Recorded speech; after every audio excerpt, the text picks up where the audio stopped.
Well, I feel like there might be impending disaster here. I saw the weather forecast, and there's this storm that might collapse and just miss us, or the lights might go out, or something in the middle. So, if the lights go out, I'll keep talking, and we can start the Q&A early, or hopefully it's going to blow by. I'd like to thank Pat and the ISPCS team for a wonderful gathering. This is my first time here, but we've had a relationship with ISPCS for a number of years now, and I appreciate the interesting collection of local community, industry leaders, government, and talking about things a little bit differently than any other conference that I've been a part of for the last couple of years.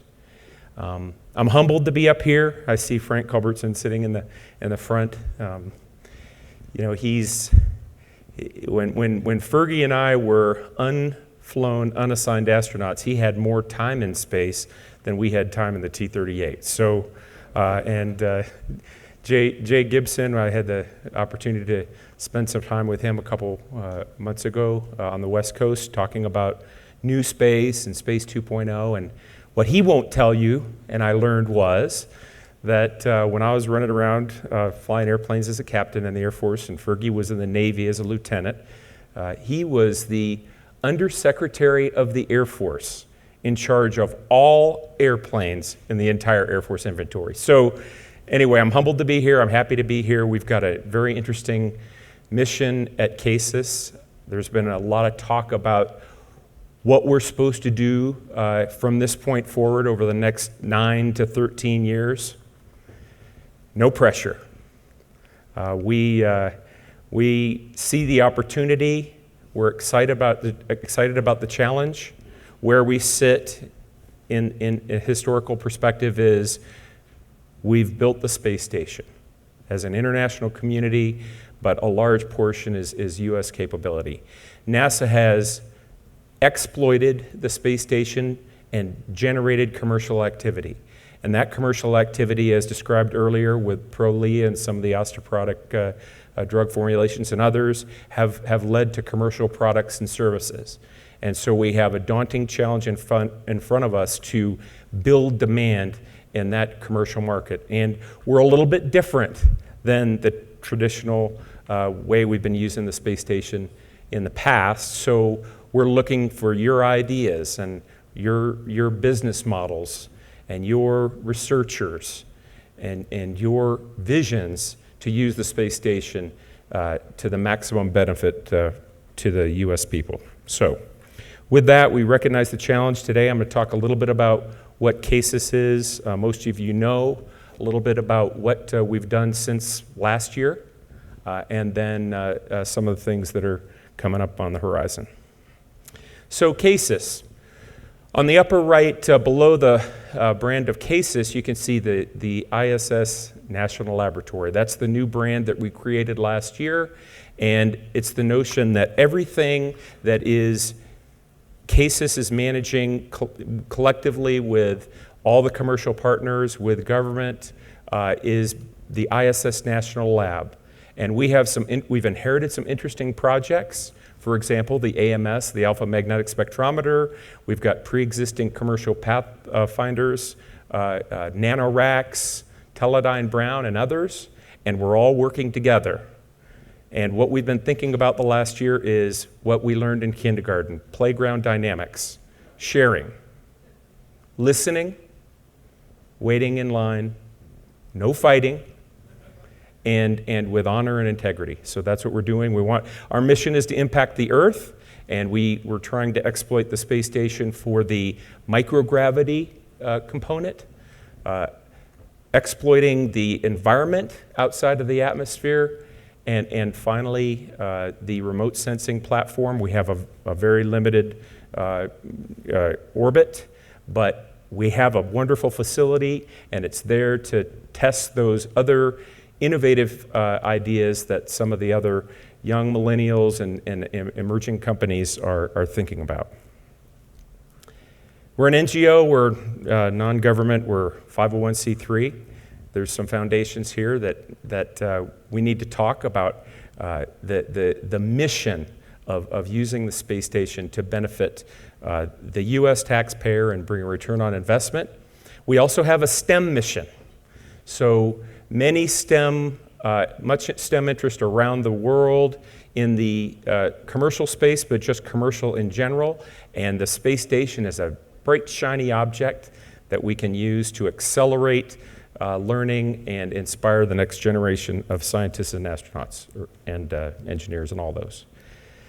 The graphic on the bottom right shows some of our objectives and then some of the ways that we achieve those objectives and then how we're interfacing with different communities. But the bottom line is our real value proposition is not grant or seed funding, it's actually the allocation, because we have access to up to 50% of the US capability of the space station, and that's up mass, down mass, powered up mass, airlock cycles, and astronaut research time. I like to show this graphic, and my former colleagues from NASA laugh, where they see that NASA is the same size as CASIS on this pie, and we're a small organization. We have about 40, but we're really part of a large community, including each of you in this room, that are trying to utilize the space station to its fullest. NASA's mission includes that exploration piece, developing technologies to go to the moon or Mars. That's not in our sandbox. Our sandbox is solving problems here on the planet, and we'll talk about some of those problems. The international partners are also part of the pie. We don't interface directly with the international partners. We go through NASA to deal with the international governments, and international companies can be involved, but they have to be partnered with US companies at this point. But we're talking about those possibilities. They're very interested, but that's not our sandbox just yet.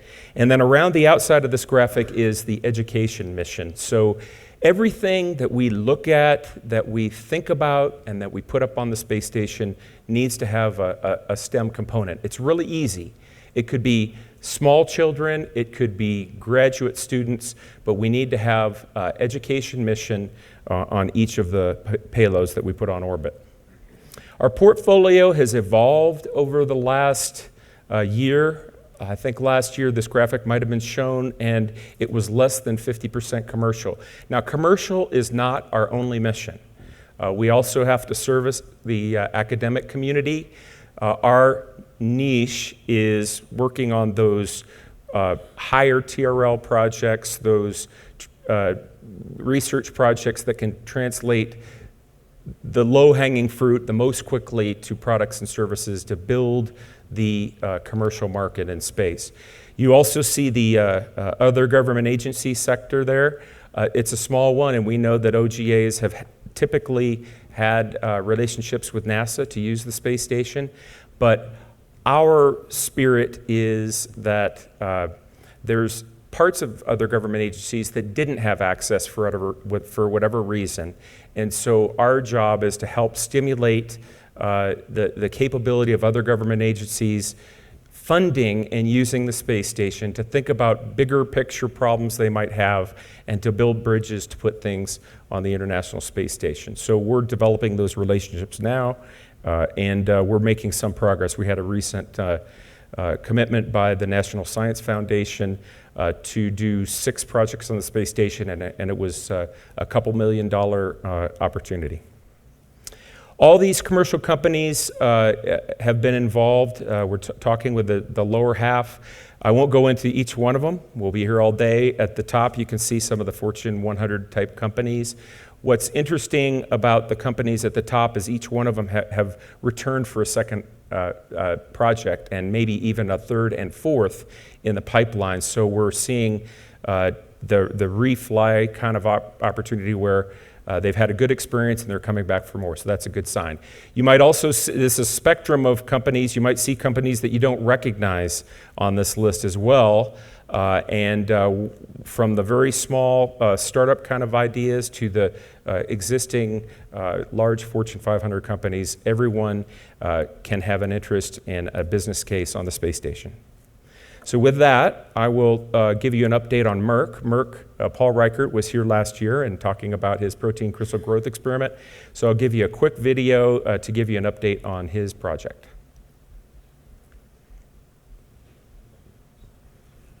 And is the video going to work for us? Oh, there we go. Dragon flies through the blackness of space on its way to a meeting with the International Space Station. This is the 6th resupply mission by SpaceX to send investigations to the International Space Station. On this particular mission, there are a variety of CASIS-sponsored research projects that are going up, ranging from life sciences, physical sciences, material sciences, some also spanning from the commercial sectors as well. In particular, on this launch, we're going to be focusing on a protein crystal growth experiment by Merck Research Laboratories. Merck is interested in using the space station as a mechanism for better understanding how to develop therapies that can improve life on Earth.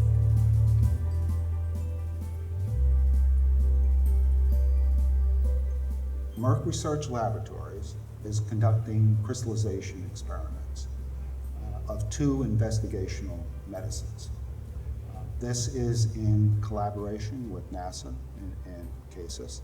And in crystallization, the rate at which these molecules come together to produce a crystal affects the quality of the crystal that you get. You know, typically I can perform in a laboratory thousands of experiments here on Earth, but I don't have the same control of the variables that I would have doing experiments on the International Space Station. In the presence of microgravity, those particles, because they're not sedimenting out, can form over a slower, longer period. And that seems to lead to larger, better quality crystals that we're bringing back from space.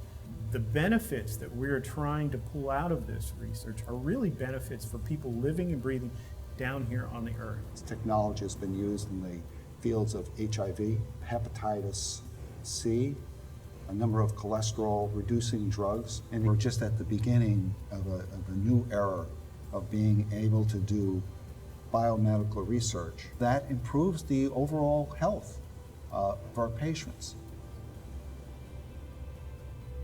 So Space Station is an interesting vehicle. It's not only a great platform for a broad range of research and technology demonstrations, it's also a place to learn how to partner together with new and unique users.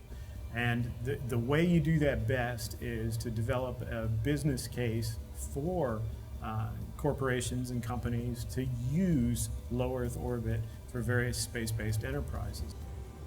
It's been a pleasure for me to work with CASIS, and it's been an ongoing collaborative process to work out the experiments to the benefit of the research that we're doing. The role of CASIS is to enable a new era in space-based research on the International Space Station, in particular through the National Laboratory. By working with commercial companies, by working with academia, non-government organizations, we are opening up channels that previously were never available. What they may learn, hopefully, it will be something very valuable to their business model, which is going to be then directly translated into something that could be valuable to humankind. And that's what the National Lab is all about.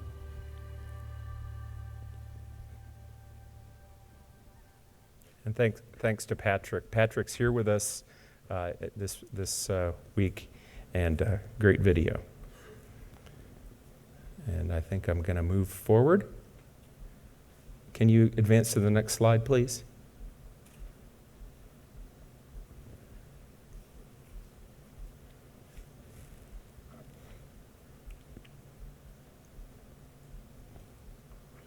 Maybe if you X out of the video and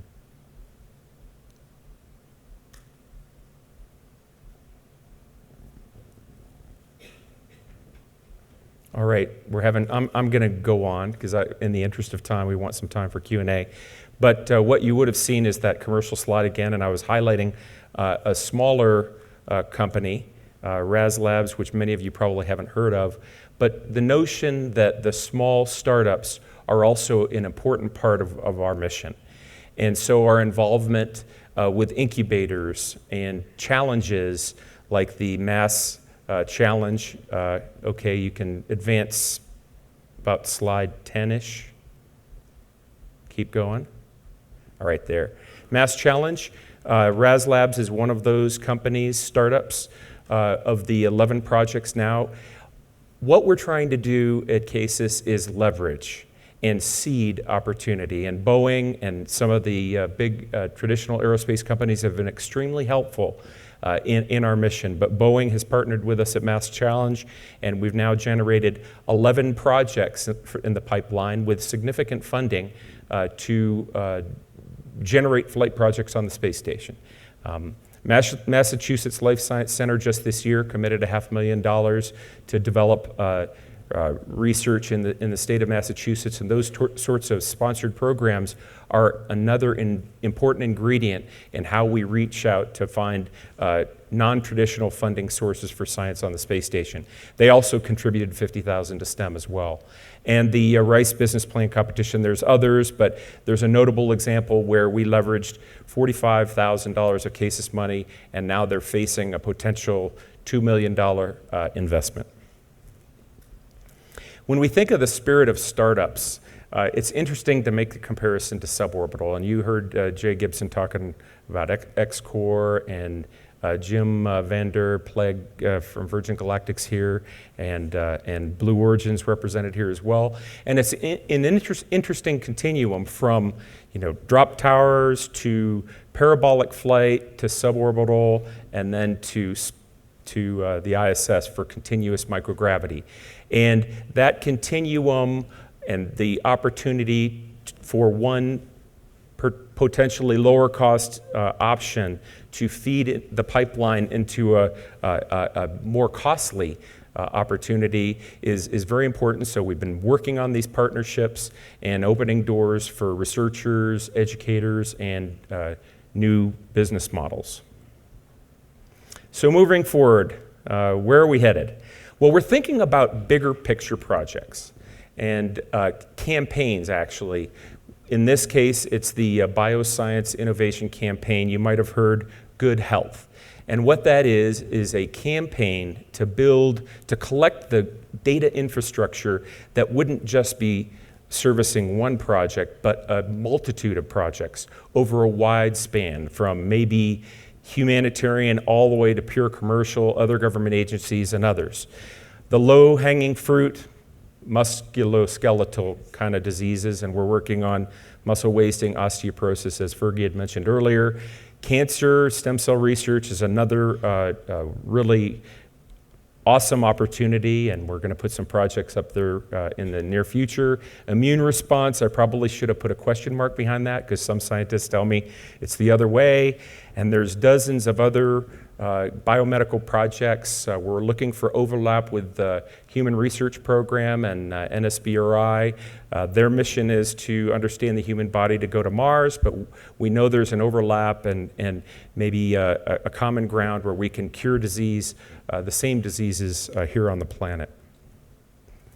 Earth observation is a very fruitful area. As I said, the space station orbit is a singular orbit, and the contemplation of some of the Space 2.0s is to put hundreds of little satellites or dozens of little satellites to create an infrastructure that we can't do from the space station. But what we can do is we can test those technologies on the space station. And so, for example, if a company is thinking about a constellation of a dozen camera pairs, one camera might be some sensor like synthetic aperture radar or maybe infrared or hyperspectral, and then another fused with a high definition video. We could test that camera pair on the space station, learn things, and then they might be able to build less redundancy because they've mitigated some of the risk of that technology.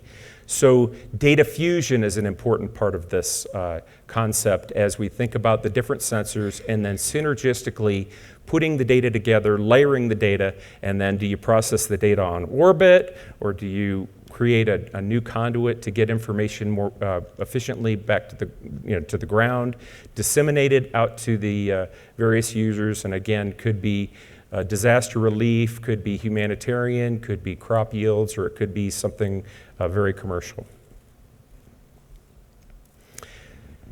One of the very great opportunities that you're actually going to hear about, so I don't want to tease it up too much, is the notion of on-orbit production. And there are a couple really big holy grail possibilities where an exotic material could only be produced on the space station. That's one of the key tests that we look at for projects is, can you do that project on the ground? What does the space station bring that project that you can't already do here? And so we're focusing on those projects that uniquely can take advantage of that asset on orbit. Exotic materials, there's a couple of them that maybe we can't make them here on the ground. And if that's the case, and they would be very valuable to the commercial community, there might be a business case to have a future production facility, a future space station that would just produce this particular material and create a multi-billion-dollar market. So we're looking at a lot of different possibilities and materials, and we're very excited. So in closing, there's a lot of stuff going on. We initially put out RFPs, and we generated interest in protein crystal growth and stem cell research and others, and we have several of those projects that are still in the pipeline and headed to the space station.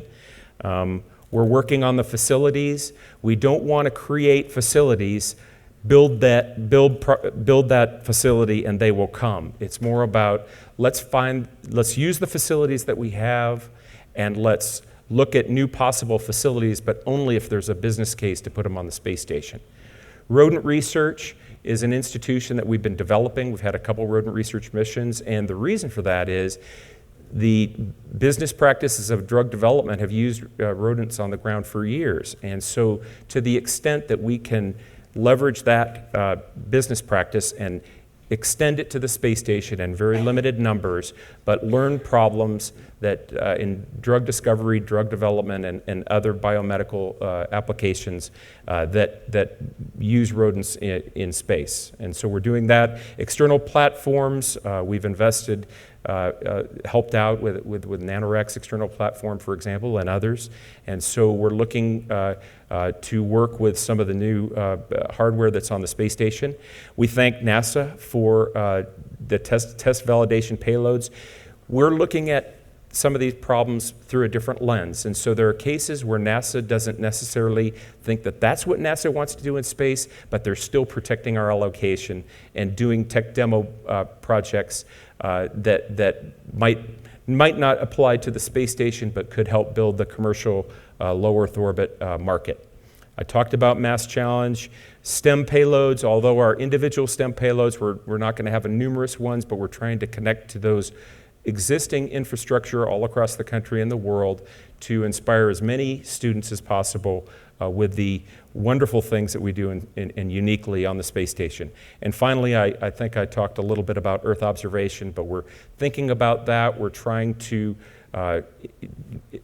help the agriculture market and other unique areas that could use remote sensing. So with that, I think I'm just going to set it up for some questions and a few answers before we run out of time. Thanks.